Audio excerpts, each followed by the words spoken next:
সেই তুমি কেন এত অচেনা হলে, সেই আমি কেন তোমাকে দুঃখ দিলে,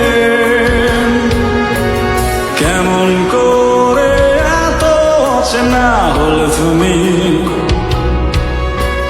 কিভাবে এত বদলে গেছি এই আমি। ও বুকেরই সব কষ্ট